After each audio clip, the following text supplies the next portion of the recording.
Olá, como é que você está? Meu nome é Danilo Poleza Kukzik, eu sou perito contador desde 2015 e venho mais uma vez aqui no canal do YouTube do Carreira em Cálculo para conversar contigo sobre o mundo da perícia.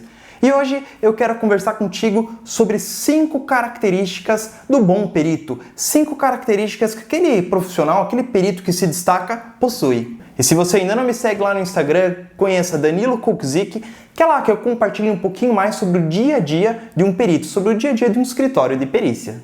E a primeira característica de um bom perito, de um bom profissional, é o conhecimento técnico. E se você já viu outros vídeos aqui do Carreira em Cálculo, você já viu eu falando várias vezes que o perito é o profissional que vende conhecimento técnico. Então, se você vende conhecimento técnico, você precisa ter conhecimento para vender. Então, o que você precisa fazer?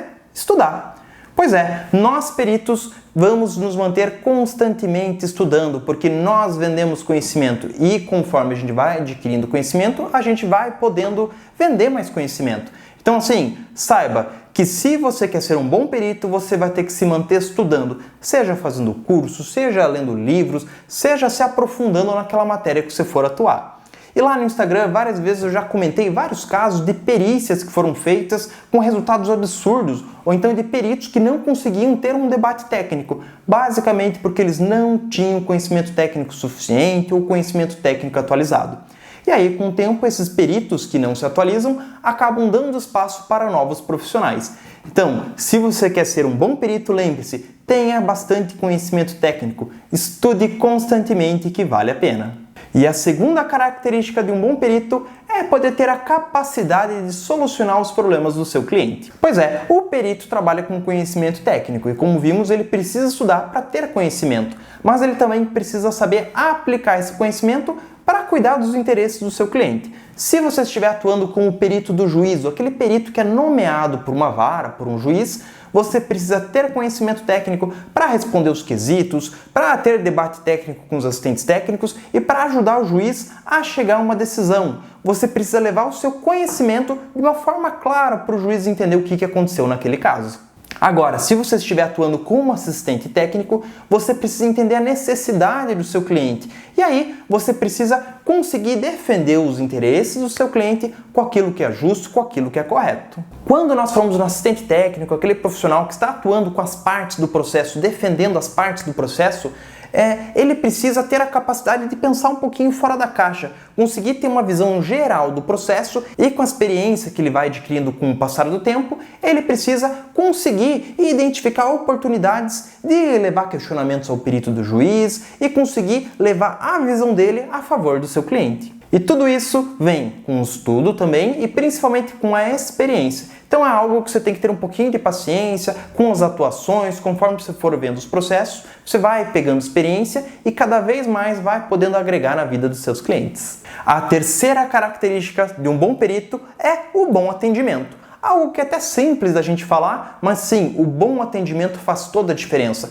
Independente se você é perito do juízo, se você é perito das partes, você precisa ter um bom atendimento. O perito do juízo tem que ter a capacidade de receber os peritos assistentes, de conversar com os peritos assistentes, de conversar com o juiz se for necessário, sempre com bom atendimento, com simpatia, até porque ninguém gosta de ser maltratado.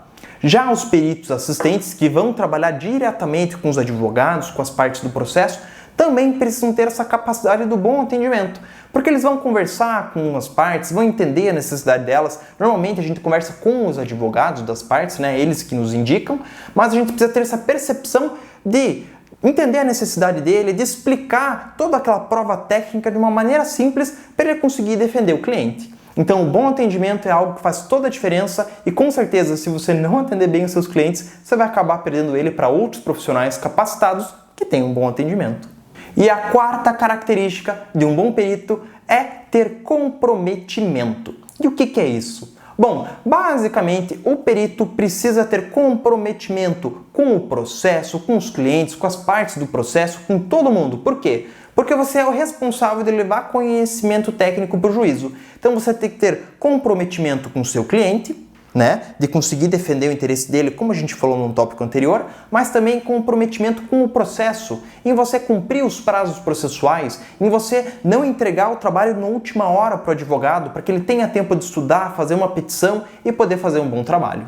Nós, peritos, precisamos estar comprometidos com a verdade, com o que é justo. Então, por exemplo, se você está atuando como assistente técnico, não é por isso que você pode inventar coisas dentro do processo, ou então que você possa simplesmente deixar o prazo rolar e no último dia do prazo entregar alguma coisa para o seu cliente. Você precisa se comprometer para ter um bom resultado. E a quinta característica de um bom perito é a honestidade. Bom, nós peritos trabalhamos com algo tão sério, nós trabalhamos com a justiça. Nós somos auxiliares da justiça, porque é através do nosso conhecimento técnico, através do nosso trabalho, que a justiça pode tomar uma decisão justa. Então nós precisamos ser honestos. Até os conselhos de classe têm regras para os peritos atuarem. Nós não podemos inventar documentos, inventar informações. Nós temos que trabalhar com documentos e com informações concretas. Então o papel do perito do juízo é ser imparcial e não defender ninguém dentro do processo. Simplesmente ajudar o juiz a tomar uma decisão. E o papel dos assistentes técnicos é direcionar a perícia, mostrar para o perito aquilo que é bom para o seu cliente, mas de forma honesta. Então, por exemplo, existe um documento que é favorável para o seu cliente. Você vai mostrar para o perito do juiz e falar, olha, veja esse documento que está dizendo, olha esse contrato assinado, olha a cláusula tal. Você está trabalhando com os documentos do processo e favorecendo o seu cliente, tá? Agora, você como assistente técnico inventar que existe um contrato que não existe, você pode ser destituído do processo ou então você até pode ser penalizado pelo seu conselho de classe, porque você vai estar atrapalhando a justiça. E aí, com o tempo no mercado, você vai acabar se queimando e não vai ter sucesso na perícia. Então lembre-se, atue defendendo o juízo, defendendo as partes, mas sempre atue de forma honesta, com aquilo que é certo para buscar a justiça, tá bom? E se você tem interesse em atuar na perícia, se você quer saber mais, se você quer estudar mais sobre o assunto, eu te convido a conhecer os cursos do Carreira em Cálculo. Nós temos cursos que são direcionados para peritos. Curso de formação de peritos explicando toda a perícia, cursos específicos falando sobre áreas de perícia, cursos específicos falando de áreas de perícia que em breve estarão disponíveis no nosso site, que você pode fazer com um pequeno investimento, porque o nosso objetivo é fazer a diferença na perícia no Brasil. É realmente poder agregar para que as discussões possam subir de nível e a verdade possa sempre prevalecer. Espero que esse vídeo tenha te ajudado a entender as principais características de um bom perito. Muito obrigado, um abraço e até o próximo vídeo de Perícia Sem Segredos aqui no Carreira em Cálculo.